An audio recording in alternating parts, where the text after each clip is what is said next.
Hi there, I'm Mike, and this is Our Wyoming Life.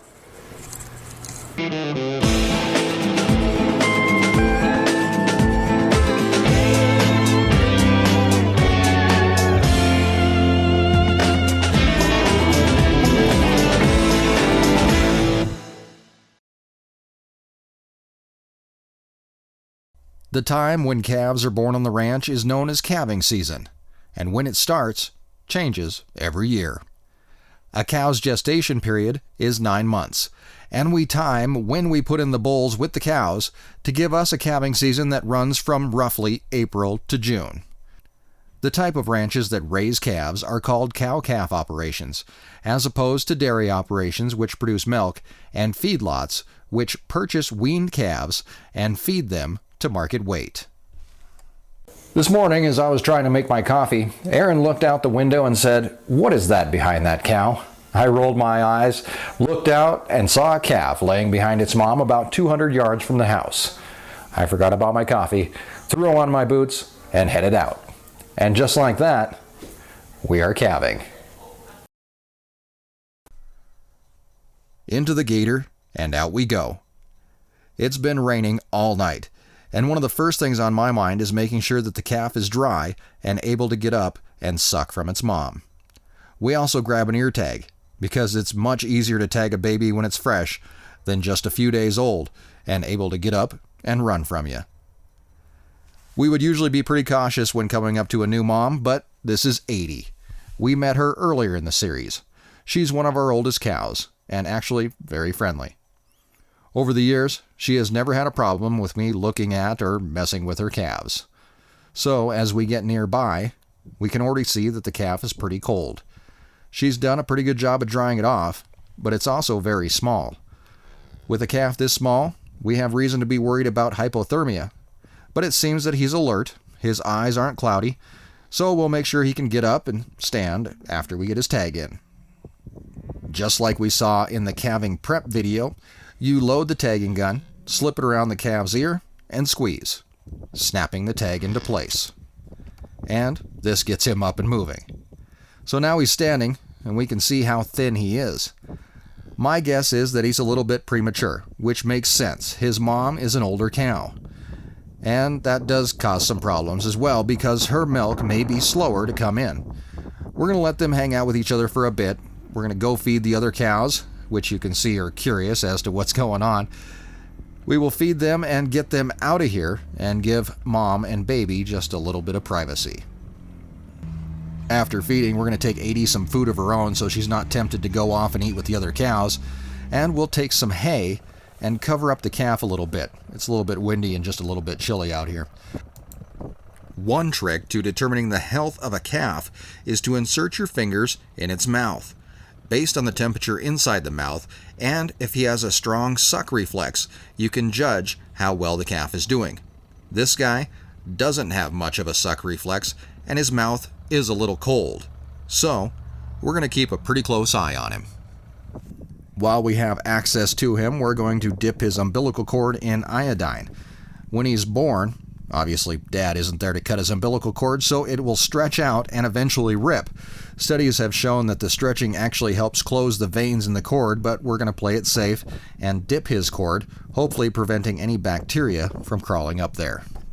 Another good sign that this guy is giving us is that he has already pooped. The very first poo that a calf passes is called meconium.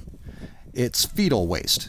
It's usually very dark green, and if the calf passes the meconium during labor, that's a sign of stress in the calf. And while we're working on this end, the next step is taking the calf's temperature. A normal cow or calf will usually run right around 100 degrees. Severe hypothermia results in a body temperature that drops below 94. Below core temperatures of 94 degrees, the vital organs are actually beginning to get cold.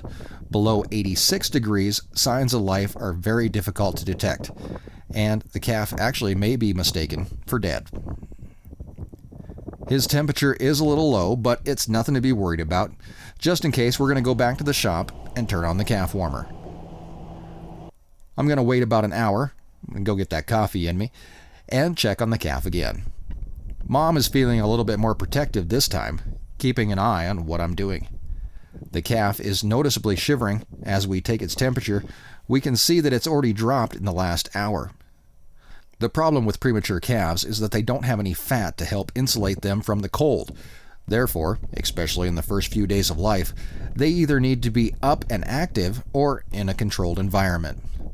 So, with this calf losing body temperature, we're going to bring him in and get him in the calf warmer.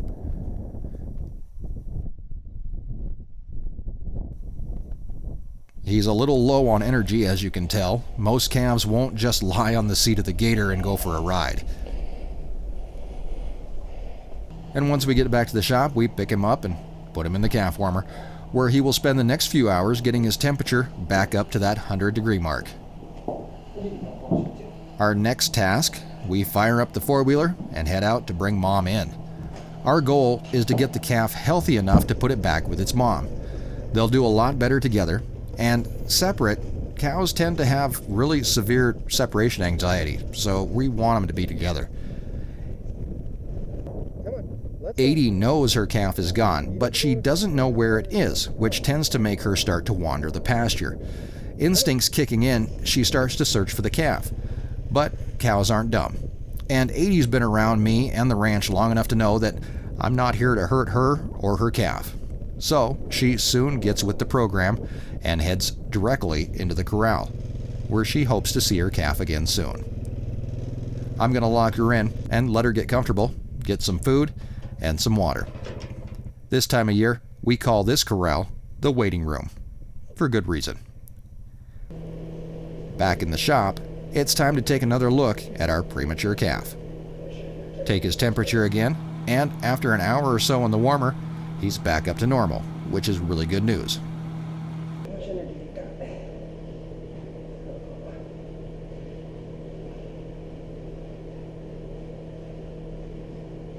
I'll go ahead and get him out and make sure he can stand, and once we know he can stand, we'll get a weight on him.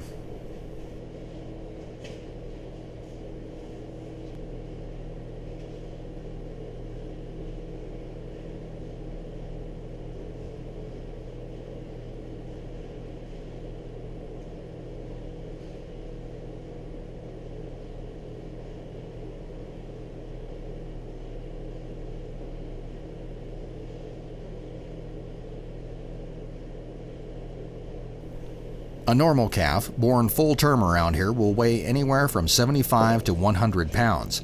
This little guy tips the scale at just over 40 pounds, about half the weight of a normal calf.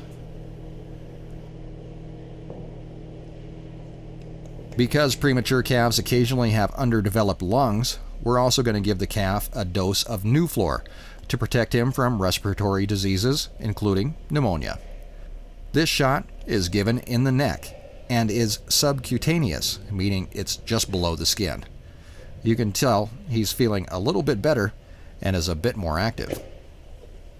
It's time to give him back to his mom so they can continue the bonding process. It's very important they spend as much time together as possible. And because this little guy is so susceptible to colder weather, I want to make sure they're in a place where shelter is close by and available. I will leave them alone for the rest of the day, checking them occasionally to make sure the calf is still getting up and moving around, and even waking up in the middle of the night, just checking to make sure everything is okay. With the wet weather and one calf on the ground, I begin checking the cows more often to make sure that if there are any others in labor, that their calf will be warm and healthy. Luckily, no new calves have been born yet. 4 days later, and the calf is looking good. Every time I've checked him and mom, he's able to get up and move. I've seen him suck from his mom, and overall, he's still pretty thin, but he looks healthy. One last time, we'll scoop him up and bring him in the shop, where we will weigh him and make sure he's gaining weight.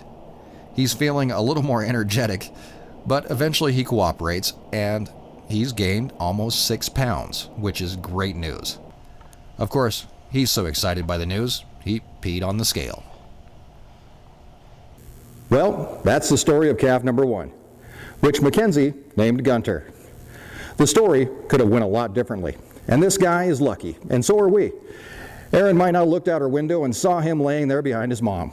I might not have found him until a few hours later, and by then he could have slipped into hypothermia and his organs might have been shutting down.